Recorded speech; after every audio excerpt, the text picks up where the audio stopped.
This is OwlUp, where learning happens in minutes, not hours.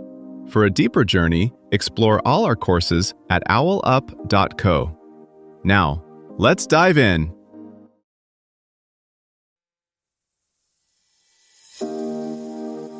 Chapter 3 of the Attention Economy, How Your Focus Became a Product.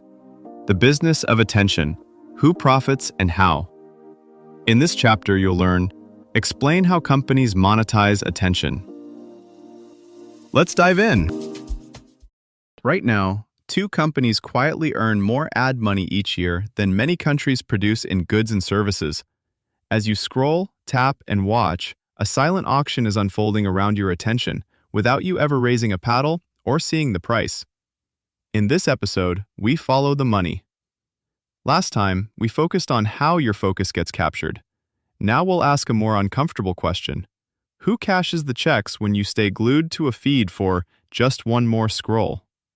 Behind every notification, autoplay clip, and infinite timeline sits a business model that treats your screen time like prime downtown real estate at rush hour.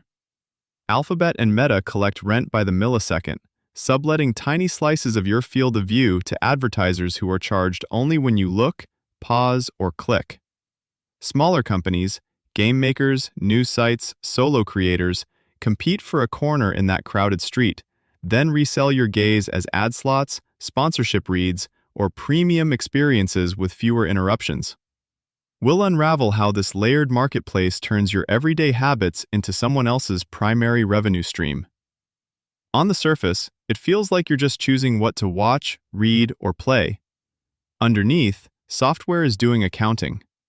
Every pause on a video, every scroll through a feed, even how long you hover over a headline is logged, priced, and traded. Your habits become a kind of behavioral ledger, updated in real time. That's why so many apps are free. Your fee is paid in finely measured slices of your day. Alphabet and Meta simply run the busiest exchanges, while everyone from podcast hosts to puzzle game studios tries to list their own tiny shares of your daily focus. Scroll a little longer on Instagram or YouTube, and something very specific happens behind the scenes. A price gets assigned to that moment. Not a vague estimate, an actual number, often down to fractions of a cent. Brands aren't paying for vibes, they're paying for units they can measure. 1,000 views, a single click, a successful sign-up or purchase.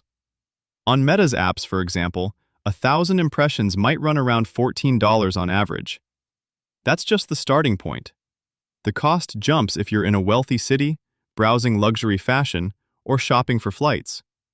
Your feed isn't just personalized content, it's personalized pricing. Two people can see the same type of ad, and one can cost the advertiser double, simply because their data suggest a higher chance of buying. Now layer in the big players' scale. Alphabet pulls in around $237 billion a year from this system. Meta, about $134 billion. That's not internet money. That's supermarket chains, car makers, political campaigns, and local dentists all routing budgets into the same pipes because they can see exactly what those budgets buy in terms of clicks and conversions. Everyone else has to decide, build their own pipes or plug into those of the giants. A mobile game studio might show a rewarded video ad every few levels and earn a slice of what advertisers pay Google or a mediation network. A news site might cram in banner ads, add sponsored stories, and still struggle because ad blocking strips out many of the higher-paying placements. That 40% of users running blockers doesn't just mean fewer flashing boxes, it directly cuts the publisher's take. Others try to step outside this system. Netflix avoided ads for years, then launched an ad-supported plan that quickly reached millions of monthly users. That move wasn't just about extra profit, it was a hedge. If viewer growth slows, selling partial access to your audience, some paying with cash, some with time, creates a more flexible income mix. Across podcasts, newsletters, and YouTube channels, you can see creators experimenting with similar hybrids: a free, ad-heavy tier, a subscription with fewer interruptions, maybe data licensing on top. It resembles a financial portfolio. Not all attention is equal, and diversifying how it's monetized can make or break a business. A clothing brand doesn't just hope you see its latest campaign, it might divide spend across YouTube pre-rolls, a Twitch streamer's live shoutout, and a TikTok creator's dance challenge, then quietly compare which path moved the most hoodies. Each placement is a line item, and the most efficient channels get more budget next month. Creators feel this pressure. A podcaster might accept one mattress sponsor that pays per sale, a second that pays a flat fee, and a third that offers bonuses if listeners use a specific promo code. The host's script, where they place the ad in the episode, even how enthusiastically they speak can shift those numbers. For a solo writer with a newsletter, choosing between a single high-paying crypto ad and 3 smaller, safer sponsors can feel like deciding between a risky stock and a low-yield bond. Both can fund the work, but they shape who shows up, how long they stay, and what kind of trust survives the transaction. Regulation and technology will redraw who profits. As privacy rules tighten, finely tuned targeting may give way to broader contextual placements, shifting power from data brokers back toward whoever owns the most trusted spaces.